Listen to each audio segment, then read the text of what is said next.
स्वागत आप सबका मेरे चैनल निफ्टी बेस्ट ट्रेड पर।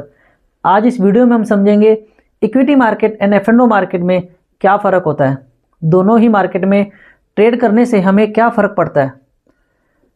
इससे पहले मैं आपसे कल की एक बात शेयर करना चाहता हूँ। कल मैं अपने दो दोस्तों से मिलने गया। जब मैं वहाँ पहुँचा तो वो दोनों दोस्त आपस में किसी टॉपिक को लेकर कुछ बहस कर रहे थे।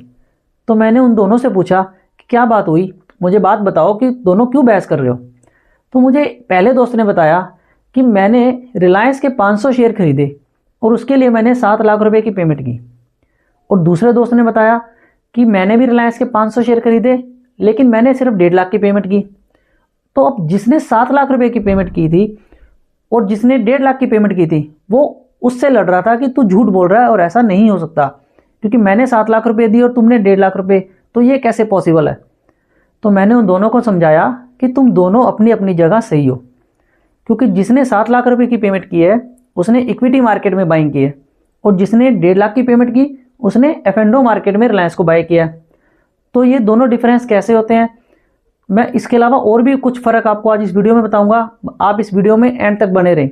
तो चलिए शुरू करते हैं वीडियो को और समझते हैं दोनों में फ़र्क क्या होता है। हम पहला पॉइंट समझते हैं कि व्हाट इज बॉट। क्योंकि इक्विटी मार्केट और डेरिवेटिव मार्केट दोनों ही क्या है, स्टॉक मार्केट के सेगमेंट है। तो हम दोनों ही मार्केट में खरीदते क्या हैं, शेयर्स खरीदते हैं। इक्विटी मार्केट में हम रियल शेयर्स खरीदते हैं, बट एफ&ओ मार्केट में हम डेरिवेटिव कॉन्ट्रैक्ट खरीदते हैं।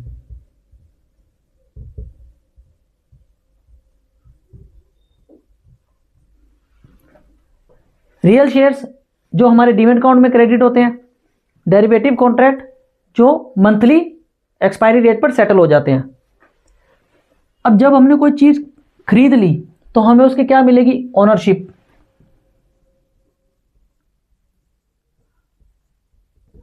तो हमें इक्विटी मार्केट में किसकी ओनरशिप मिलती है, शेयर्स की। बट एफ&ओ मार्केट में हमें रियल शेयर्स नहीं मिलते, इसलिए हमें ओनरशिप भी नहीं मिलती।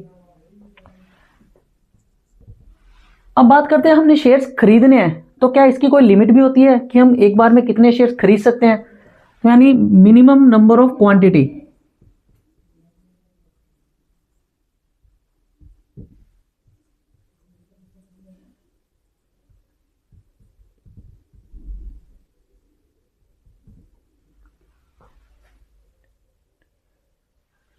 Minimum number of quantity. Equity market में शेयर खरीदने की कोई लिमिट नहीं होती है, आप मिनिमम एक शेयर भी बाय कर सकते हैं,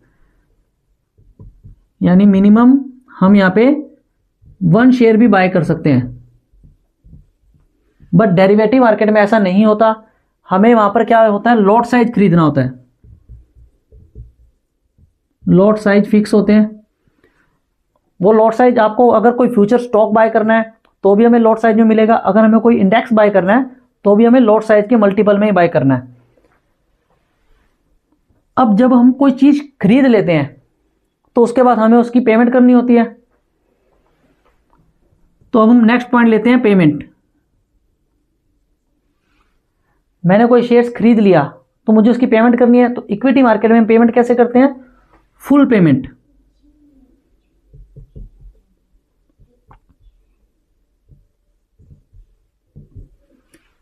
एफ&ओ मार्केट में हम मार्जिन पे करते हैं।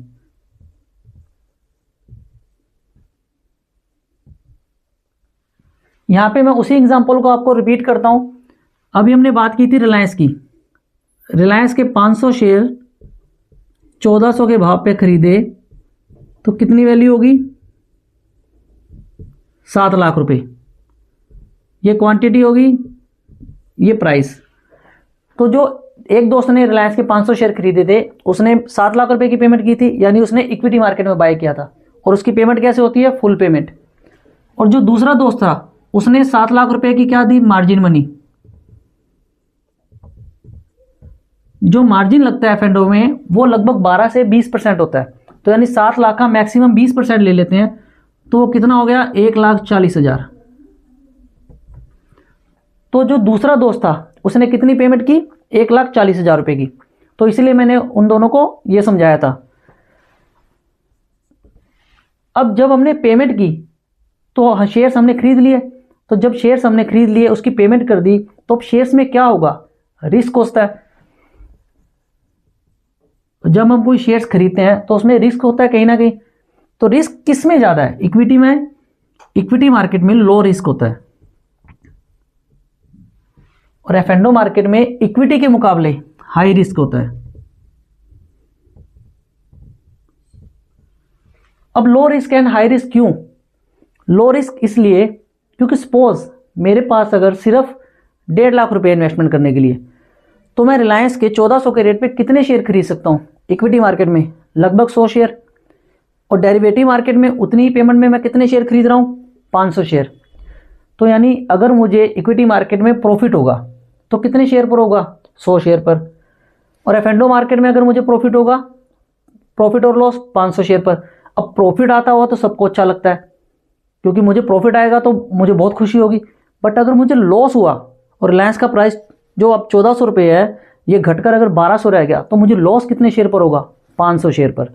यानी अगर 200 पॉइंट भी वो नीचे घट जाता है तो 500 शेयर पे 200 पॉइंट का मतलब मेरा 1 लाख का नुकसान होगा। बट अगर यहाँ पर 200 पॉइंट कम हुआ तो मुझे सिर्फ 100 शेयर पर 20,000 का नुकसान होगा। तो मेरा नुकसान कितने गुना हो रहा है? 5 गुना। तो इसीलिए हम कहते हैं कि एफ&ओ मार्केट हाई रिस्की होता है, इक्विटी मार्केट उसके मुकाबले कम रिस्की होता है। अब तीसरा पॉइंट, अब शेयर्स हमने खरीदा, उसमें रिस्क भी है। अब उसमें रिस्क होगा तो क्या होगा? या तो हमें प्रॉफिट होगा या हमें लॉस होगा। तो हम नेक्स्ट पॉइंट क्या लेते हैं? Profit and loss. अब इक्विटी मार्केट में हमें प्रॉफिट किस केस में होता है? जाहिर सी है कि जब भी हम कोई शेयर्स खरीदेंगे और उस शेयर्स का प्राइस बढ़ेगा, जब शेयर का प्राइस बढ़ेगा हमें इक्विटी मार्केट में प्रॉफिट तभी होगा। बट एफ&ओ में ऐसा नहीं होता। एफ&ओ में शेयर्स का प्राइस बढ़ने से और गिरने से, दोनों ही तरीके से हमें प्रॉफिट हो सकता है। अब वो गिरने से कैसे हो सकता है? क्योंकि इक्विटी मार्केट में हम पहले शेयर्स को सेल नहीं करते, पहले हम बाय करते हैं, बाद में हम सेल करते हैं। एफ&ओ मार्केट में आप शेयर को पहले सेल भी कर सकते हैं, बाद में बाय कर सकते हैं। अब हमें लगता है कि रिलायंस का प्राइस जो आज 1400 रुपये है, ये बढ़कर आगे 1600 होगा, यानी आगे 10 दिन बाद, 15 दिन बाद हम उसकी तेज़ी में हैं। तो हम क्या करते हैं, हमने एफ&ओ मार्केट में शेयर्स खरीद लिया, तेज हुआ तो पैसे आए। बट अब मुझे लगता है कि रिलायंस का प्राइस गिरेगा और मैंने पहले फ्यूचर स्टॉक बेच दिया और प्राइस गिरा तो मैंने बाद में उसे बाय किया, मुझे तब भी प्रॉफिट होगा। तो यानी मुझे दोनों ही केसेस में प्रॉफिट हो सकता है। बट मार्केट हमारे अकॉर्डिंग मूव होना चाहिए। यानी अगर मैंने तेज़ी की पोजीशन बनाई है तो मार्केट तेज होना चाहिए, यानी वो स्टॉक या इंडेक्स जो भी हमने पोजीशन जिसमें बनाई है। और अगर मैं उसमें मंदी खेल रहा हूँ और मैंने पहले उसे सेल किया तो वो टूटना चाहिए शेयर्स। तो इसे दोनों तरीके से हम लॉस और प्रॉफिट होता है उसमें। अब लॉस की बात है, इक्विटी मार्केट में हमें लॉस कितना होता है? यानी जितनी पेमेंट हमने की, फुल पेमेंट यानी हमारी इन्वेस्टमेंट वैल्यू,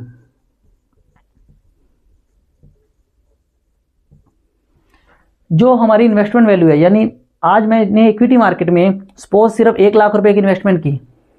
सपोज कोई वो जिस कंपनी में इन्वेस्टमेंट की वो कंपनी बिल्कुल मतलब जीरो हो गई, तो मेरा मैक्सिमम लॉस कितना होगा? सिर्फ 1 लाख का। इससे ज़्यादा मुझे लॉस नहीं हो सकता। बट ऐसा होता नहीं है कि कोई कंपनी बिल्कुल जीरो हो जाए। बट हम मान लेते हैं रेयर, अगर कंपनी बिल्कुल ही जीरो ही हो गई, उसका प्राइस ही जीरो हो गया, तो मुझे मैक्सिमम लॉस कितना होगा? जितनी मैंने इन्वेस्टमेंट की। बट एफ&ओ में क्या होता है? एफ&ओ मार्केट में हमें इसके अकॉर्डिंग बहुत ज़्यादा लॉस हो सकता है, यानी हम इसमें लिखेंगे अनलिमिटेड लॉस। अनलिमिटेड लॉस किस केस में? अगर आपने बाइंग की है और शेयर्स का प्राइस टूटा तो आपको इसके मुकाबले ज़्यादा लॉस होगा, क्योंकि आप उतने ही पैसे में सौदा 4 गुना या 5 गुना कर रहे हैं, तो हमें लॉस इससे कहीं ज़्यादा होगा। बट अगर हमने उसमें सेलिंग की है और मार्केट तेज हो रही है तो हमें लॉस कितना हो सकता है? Unlimited loss. इसलिए हम कहते हैं एफ&ओ मार्केट में इसके मुकाबले, इक्विटी मार्केट के मुकाबले ज़्यादा लॉस होता है। अब यहाँ पर एक पॉइंट और समझते हैं कि ऑप्शंस मार्केट क्या होती है और इसमें हमें लॉस या प्रॉफिट कितना हो सकता है। तो जो ऑप्शन बायर हैं, ऑप्शन में क्या होता है? ऑप्शन या तो बायर या सेलर। तो जो ऑप्शन बायर हैं हमेशा उसे प्रॉफिट क्या होगा? अनलिमिटेड, और ऑप्शन बायर को लॉस लिमिटेड। और जो ऑप्शन सेलर है इसे क्या होगा, प्रॉफिट हमेशा लिमिटेड और लॉस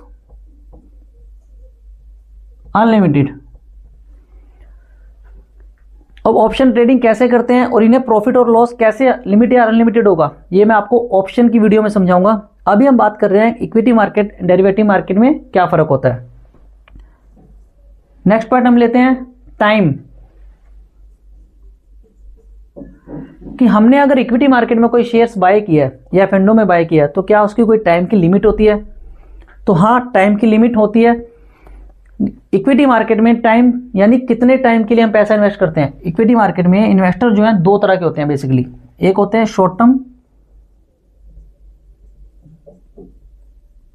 और दूसरा लॉन्ग टर्म। अब शॉर्ट टर्म इन्वेस्टर कौन होते हैं, जो फर्स्ट डे से एक साल तक स्टॉक में काम करते हैं, यानी पहले दिन से लेकर एक साल के अंदर अंदर वो स्टॉक को बाय और सेल वापस करते हैं, तो वो शॉर्ट टर्म होते हैं। लॉन्ग टर्म यानी जो एक साल से ज़्यादा टाइम पीरियड के लिए स्टॉक को होल्ड करके रखते हैं, एक साल के बाद उस शेयर को बेचते हैं, तो वो लॉन्ग टर्म इन्वेस्टर होते हैं। बट एफ&ओ मार्केट में हमें 3 महीने के कॉन्ट्रैक्ट होते हैं। एफ&ओ मार्केट में 3 महीने के डेरिवेटिव कॉन्ट्रैक्ट होते हैं, current month, near month and for month. तो यानी यहाँ पर इन्वेस्टर जो हुए वो ऑलमोस्ट शॉर्ट टर्म।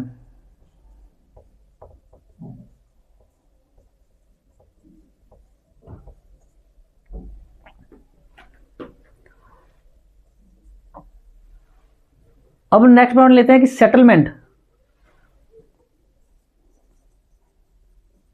सेटलमेंट कैसे होती है शेयर्स की। जो इक्विटी मार्केट है इसमें क्या होता है, ट्रेडिंग +1, यानी जिस दिन हम कोई शेयर्स बाय करते हैं वो उसके नेक्स्ट डे हमारे डीमैट अकाउंट में क्रेडिट हो जाते हैं। बट एफ&ओ में क्या होता है, मंथली एक्सपायरी होती है। जो भी स्टॉक या कोई इंडेक्स, उसकी एक्सपायरी कैसे होती है, मंथली। बट जो ऑप्शंस हैं, ऑप्शंस कौन से, सिर्फ निफ्टी ऑप्शंस की एक्सपायरी जो है वो वीकली एक्सपायरी होती है, यानी हर ट्यूसडे को उसकी वीकली एक्सपायरी होती है। और मंथली एक्सपायरी में future stocks and future index. अब लास्ट पॉइंट हम समझते हैं बिगिनर्स। बिगिनर्स यानी हमारे जो न्यू इन्वेस्टर्स हैं, जो अभी स्टॉक मार्केट को सीखना चाहते हैं, जिन्हें अभी शेयर मार्केट के बारे में कुछ नहीं पता लेकिन वो पैसा इन्वेस्ट करना चाहते हैं। तो उन्हें पहले किससे पैसा इन्वेस्ट करना है, तो उन्हें हमेशा पहले इक्विटी मार्केट में पैसा इन्वेस्ट करना है। यानी उन्हें अगर शुरुआत करनी है मार्केट में तो वो इक्विटी मार्केट से करनी है। डायरेक्ट कभी भी एफ&ओ मार्केट में पैसा इन्वेस्ट नहीं करना, क्योंकि एफ&ओ मार्केट बहुत ज़्यादा रिस्की होता है और इसमें जितना ज़्यादा प्रॉफिट के चांसेस है उतना ही इसमें लॉस होने के चांसेस भी ज़्यादा होते हैं। क्योंकि आपने न्यूज़ में देखा होगा, सेबी हमेशा खुद कहती है, क्या कहती है सेबी, कि 10 में से 9 इन्वेस्टर्स एफ&ओ मार्केट में लॉस करते हैं, एक इन्वेस्टर पैसा कमाता है। तो आप समझ सकते हैं कि कितना बड़ा रेशियो का गैप है उसमें प्रॉफिट कमाने का। तो I think equity market derivative market में क्या फ़र्क होता है, इस वीडियो में मैंने आपको बहुत ही एक सिंपल लैंग्वेज में समझाने की कोशिश की है। और आपको आज का वीडियो अच्छा लगा हो तो प्लीज़ मेरे वीडियो को शेयर, लाइक एंड सब्सक्राइब कीजिए और कमेंट सेक्शन में लिखकर ज़रूर बताएं कि आपको आज का टॉपिक अच्छे से समझ में आया। मिलेंगे हम नेक्स्ट वीडियो में स्टॉक मार्केट के एक और कंसेप्ट के साथ। तब तक के लिए आप अपना ध्यान रखें, स्वस्थ रहें, नमस्ते।